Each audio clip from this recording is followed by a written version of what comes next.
Solve this system by elimination. Scale the x terms to 6x and negative 6x, so they cancel when we add. Multiply every term in the first equation by negative 3. Multiply the x term by the same factor. Now multiply the y term by that factor. Finally, multiply the right side too. Multiply every term in the second equation by 2. Multiply the x term by the same factor. Now multiply the y term by that factor. Finally, multiply the right side too. Add the aligned equations. The opposite x terms cancel. The x terms cancel.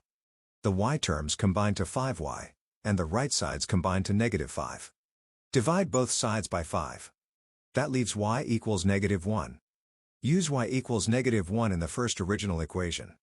Replace y with negative 1, the remaining x term equals 6. Divide both sides by 2. X equals 3. The solution is x equals 3 and y equals negative 1. It makes both original equations true.